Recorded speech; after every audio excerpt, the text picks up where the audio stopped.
여기에 제55대 대한축구협회장 선거에 출마한 신문선 명지대학교 기록정보과학전문대학원 스포츠기록분석학과 초빙 교수가 파격적인 행보를 이어가며 화제입니다. 신문선 교수 측은 5일 보도자료를 통해 현재 한국 남자축구 국가대표팀 감독 연봉이 20억 원, 상근 부회장 연봉은 3억 원이 넘는다. 비상근 부회장 연봉 역시 억대를 훌쩍 넘는다며 비상근 전력강화위원장이 자문료 성격으로 한 달에 1,500만 원의 급여를 받아가는 것에 대해 현장 축구인들이 분노하고 있다라고 밝혔습니다. 이어 정몽규 회장이 상상도 못할 금액의 자문료를 지급한 사실이 문체부의 감사를 통해 밝혀졌다. 확인된 금액만 수십억 원이다. 이 돈은 정몽규 회장의 개인 돈도 아니고 축구협회의 예산을 집행한 것이다라고 주장했습니다. 그러면서 비상임 이사들에게 지급한 돈을 꼼꼼히 따져보면 정몽규 회장 자신에 대한 충성도에 따라 차등 지급한 듯 싶다. 자신이 축구협회 이사였던 1990년대에는 회의비도 없었고 협회가 교통비 지급도 하지 않았다라며 당시 축구협회 이사로서 기술위원회, 상벌위원회, 여성분과위원회, 사업분과위원회 등 많은 분과위원회에 속해 회의도 많았지만 자문료의 명분으로 축구협회로부터 돈을 받아본 일이 단 한 차례도 없었다라고 꼬집었습니다. 신문선 교수는 자신이 협회장으로 당선된다면 비상임 이사들에 대한 비용 지급은 폐지할 것이라고 강조했습니다. 그렇다고 문체부의 감사가 맹탕은 아니었습니다. 축구협회의 아픈 곳을 제대로 찌른 부분이 있었으니 천안축구종합센터의 정부 보조금 유용 문제였습니다.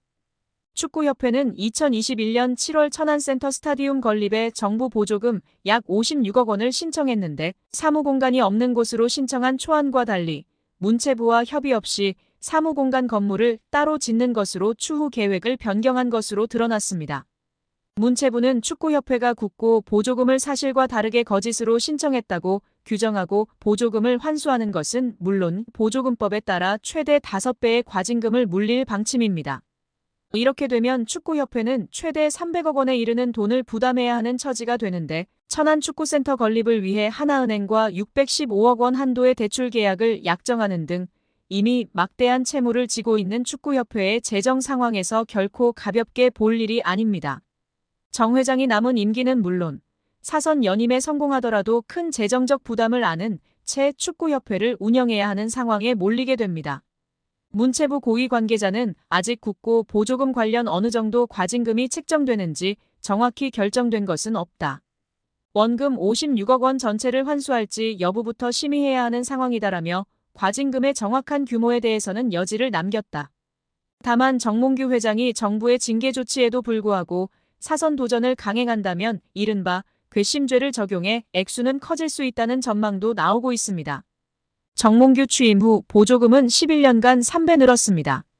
정부 보조금은 연간 최소 110억 원 수준이며 스포츠 토토 등 복표 수익 연간 200억 원이 지원되고 있습니다.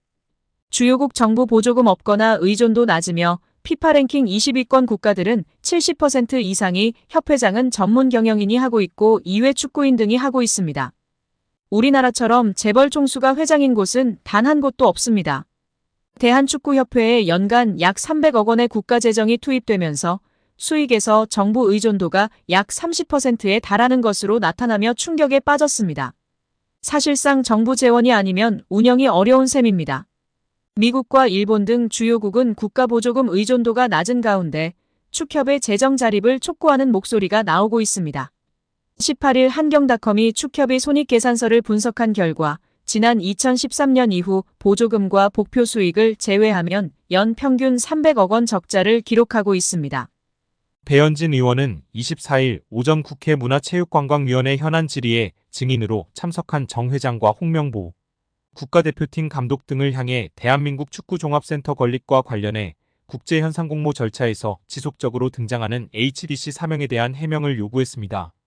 배 의원은 축구협회가 2015년부터 지금까지 국비와 시비 그리고 자체 재원까지 동원해서 약 1,550억 원을 투입하는 초대형 프로젝트를 추진하고 있다며 2020년 3월에 축구협회가 천안의 부지를 이제 지정하고 난 후에 축구센터 마스터플랜 건축사 건축회사를 선정하기 위해서 국제공모를 시행을 했고 6월에 네덜란드의 UN 스튜디오라는 업체가 최종 선정되는 과정이 있었다고 운을 뗐습니다. 이어 이 과정에서 축구협회가 하는 사업 과정에 현대산업개발 HDC라는 특정 회사의 명칭이 계속 여러 문서에 등장한다는 점이 의아했다며 2020년 3월 13일 축구협회에서 해외 건축사에 발송한 서한을 보면 홍 감독 당시 축구협회 CEO의 명의로 4개의 해외 건축사에 이 공모를 타진하는 문서가 발송됐고, 이 국제 공모에 최종 선정된 UN 스튜디오가 당시에 이 문서에 대해 답신을 하는데 수신된 곳이 축구협회와 현대산업개발 두 곳이라고 지적했습니다. 그러면서 현대산업개발이 전체적인 이 공모의 공식적인 과정에서 실무적인 수신을 받은 것이라며 2020년 11월 24일 UN 스튜디오가 다시 과업범위 및 수수료 제한이라는 계약 조정 문건, 비용에 관한 문건을 축구협회에 발송하는데 이 문서 또한 현대산업개발도 동일하게 수신한다고 꼬집었습니다. 또 해당 문서의 4번째 페이지를 보면 현장 방문 관련 내용에 대한축구협회, 현대산업개발, 그리고 한국의 설계사들과 함께 공동으로 디자인을 개발하기 위해 일정량의 한국 방문이 필요하다고 하며 이곳에 다시 특정 회사 명칭인 현대산업개발이 등장한다고 설명했습니다. 아울러 같은 문서의 6쪽에는 야외 운동장 설계는 지난 9월 25일 현대산업개발과의 회의에서 원칙적으로 논의하고 등의 구체적인 설계에 관한 논의 내용이 등장한다며 지속적으로 이 지금 실무 논의 과정에 지정된 업체와의 과정 중에 현대산업개발의 이름이 등장하는 것이라고 말했습니다. 대한축구협회 임원들이 지난해 법인카드로 가장 많은 금액을 지출한 곳이 축구협회 최영일 부회장 배우자가 운영하는 서울 송파구의 일식당으로 확인되며 파장입니다. 더불어민주당 강유정 의원실이 대한체육회 스포츠 지원 포털 시스템을 통해 확보한 2023년 축구협회 임원 14인의 법인카드 사용 내용을 분석한 결과 법인카드로 가장 큰 금액을 사용한 식당은 364만 5천 원이 결제된 서울 송파구의 S식당이었습니다. S식당은 최 부회장 부인인 강모 씨가 운영하는 일식당인데 축구협회가 지난해 법인카드를 사용한 총 867곳 가운데 총액 기준 제일 높은 액수가 결제됐습니다. 이 일식당은 축구협회 사무실과 거리가 있는데도 지출한 금액은 가장 컸습니다.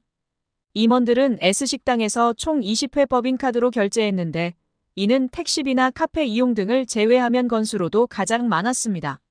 서울 종로구의 한 한식당과 함께 공동 1위였는데요. 1건당 18만 2,250원을 결제했습니다.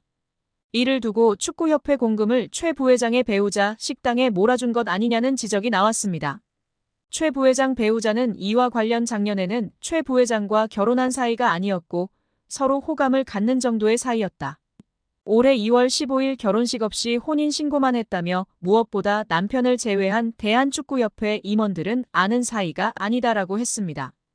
이게 더 웃긴데요. 썸녀에게 호감을 사기 위해 몰아주기 했다는 게 더욱 분명한 사실이 되었습니다. 축구협회는 2017년 9월 법인카드를 사적으로 유용해 당시 조중현 축구협회 회장과 이회택 부회장 등 전현직 임직원 12명이 경찰에 입건되는 일이 있었습니다. 당시 조사 결과 축구협회 임직원들은 골프장과 유흥주점, 노래방 등에서 법인카드를 사용했습니다. 이번 최 부회장 사례처럼 가족과 지인 식당에서 법인카드를 사용했다는 논란도 있었습니다. 축구협회는 앞서 법인카드 사용 내역을 밝히라는 대한체육회 감사 지적에 사용 내역 없음이라고 공시한 것으로 드러나 비판을 받은 바 있는데요. 이후 법인카드 사용 내역을 공개하라는 요구가 번지자 대한체육회 스포츠 지원 포털에 지난해 법인카드 사용 내역을 공시했습니다. 강유정 의원은 축구협회의 고질병이었던 법인카드 오남용이 재발했다며 정몽규 회장 체제의 축구협회는 능력도 도덕성도 없음이 증명됐다고 비판했습니다.